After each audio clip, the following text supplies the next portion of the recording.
भगवान श्री कृष्ण की 16 कलाएं जो कर देंगी आपको भाव विभोर। भगवान श्री कृष्ण हिंदू धर्म में विष्णु के अवतार माने जाते हैं। श्री कृष्ण साधारण व्यक्ति न होकर युग पुरुष थे। कृष्ण का गीता ज्ञान समस्त मानव जाति एवं सभी देश काल के लिए पथ प्रदर्शक है। हम आपको श्री कृष्ण की 16 कलाओं के बारे में बताने जा रहे हैं, तो आइए जाने भगवान श्री कृष्ण किन 16 कलाओं में थे निपुण। एक, श्री धन संपदा। प्रथम कला के रूप में धन संपदा को स्थान दिया गया है। जिस व्यक्ति के पास अपार धन हो और वह आत्मिक रूप से भी धनवान हो, जिसके घर से कोई भी खाली हाथ नहीं जाए, वह प्रथम कला से संपन्न माना जाता है। यह कला भगवान श्री कृष्ण में मौजूद है। 2, भू अचल संपत्ति। जिस व्यक्ति के पास पृथ्वी का राज भोगने की क्षमता है, पृथ्वी के एक बड़े भूभाग पर जिसका अधिकार है और उस क्षेत्र में रहने वाले जिसकी आज्ञाओं का सहर्ष पालन करते हैं, वह अचल संपत्ति का मालिक होता है। भगवान श्री कृष्ण ने अपनी योग्यता से द्वारिकापुरी को बसाया, इसलिए यह कला भी इनमें मौजूद है।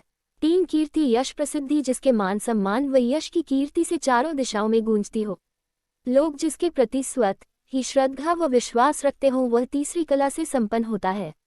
भगवान श्री कृष्ण में यह कला भी मौजूद है। लोग सहर्ष श्री कृष्ण की जयकार करते हैं। 4, इला वाणी की सम्मोहकता। चौथी कला का नाम इला है, जिसका अर्थ है मोहक वाणी। भगवान श्री कृष्ण में यह कला भी मौजूद है। पुराणों में भी ये उल्लेख मिलता है कि श्री कृष्ण की वाणी सुनकर क्रोधी व्यक्ति भी अपना सुध बुद्ध खोकर शांत हो जाता था। मन में भक्ति की भावना भर उठती थी। यशोदा मैया के पास शिकायत करने वाली गोपियां भी कृष्ण की वाणी सुनकर शिकायत भूलकर तारीफ करने लगती थी। 5, लीला आनंद उत्सव। पांचवी कला का नाम है लीला। इसका अर्थ है आनंद। भगवान श्री कृष्ण धरती पर लीलाधर के नाम से भी जाने जाते हैं, क्योंकि इनकी बाल लीलाओं से लेकर जीवन की घटना रोचक और मोहक है। इनकी लीला कथाओं सुनकर कामी व्यक्ति भी भावुक और विरक्त होने लगता है। 6, कांति सौंदर्य और आभा। जिनके रूप को देखकर मन स्वतः ही आकर्षित होकर प्रसन्न हो जाता है, जिसके मुखमंडल को देखकर बार बार छवि निहारने का मन करता है, वह छठी कला से संपन्न माना जाता है। भगवान राम में यह कला मौजूद थी। कृष्ण भी इस कला से संपन्न थे। कृष्ण की इस कला के कारण पूरा ब्रजमंडल कृष्ण को मोहिनी छवि को देखकर हर्षित होता था। गोपियां कृष्ण को देखकर काम पीड़ित हो जाती थीं और पति रूप में पाने की कामना करने लगती थीं। 7, विद्या मेधा बुद्धि। सातवीं कला का नाम विद्या है। भगवान श्री कृष्ण में यह कला भी मौजूद थी। कृष्ण वेदांत के साथ ही युद्ध और संगीत कला में पारंगत थे। राजनीति एवं कूटनीति भी कृष्ण सिद्धहस्त थे। 8, विमला पारदर्शिता। जिसके मन में किसी प्रकार का छल कपट नहीं हो, वह 8वीं कला युक्त माना जाता है। भगवान श्री कृष्ण सभी के प्रति समान व्यवहार रखते हैं। इनके लिए न तो कोई बड़ा है और न छोटा। महाराज के समय भगवान ने अपनी इसी कला का प्रदर्शन किया था। इन्होंने राधा और गोपियों के बीच कोई फर्क नहीं समझा, सभी के साथ समभाव से नृत्य करते हुए सबको आनंद प्रदान किया था। 9, उत्कर्षणी प्रेरणा और नियोजन। महाभारत के युद्ध के समय श्री कृष्ण ने 9वीं कला का परिचय देते हुए युद्ध से विमुख अर्जुन को युद्ध के लिए प्रेरित किया और अधर्म पर धर्म की विजय पताका लहराई।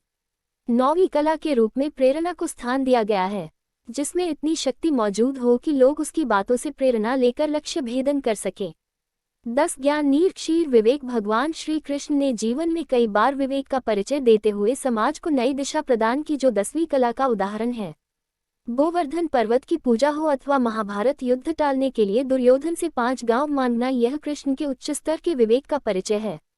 11, क्रिया कर्मण्यता। 11वीं कला के रूप में क्रिया को स्थान प्राप्त है। भगवान श्री कृष्ण इस कला से भी संपन्न थे।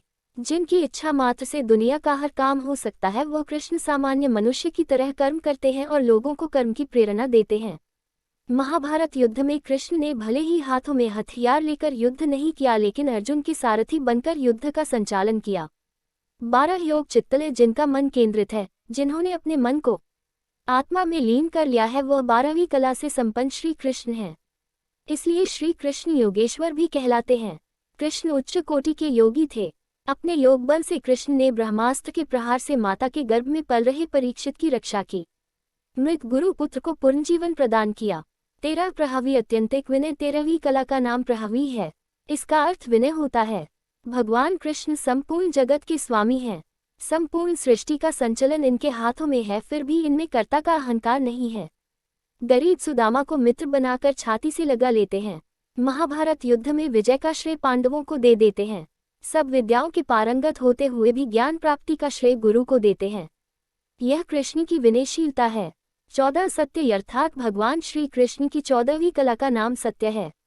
श्री कृष्ण कटु सत्य बोलने से भी परहेज नहीं रखते और धर्म की रक्षा के लिए सत्य को परिभाषित करना भी जानते हैं। यह कला सिर्फ कृष्ण में है। शिशुपाल की माता ने कृष्ण से पूछा कि शिशुपाल का वध क्या तुम्हारे हाथों होगी?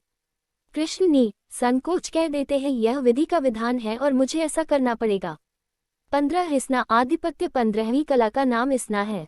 इस कला का तात्पर्य है व्यक्ति में उस गुण का मौजूद होना जिससे वह लोगों पर अपना प्रभाव स्थापित कर पाता है, जरूरत पड़ने पर लोगों को अपने प्रभाव का एहसास दिलाता है।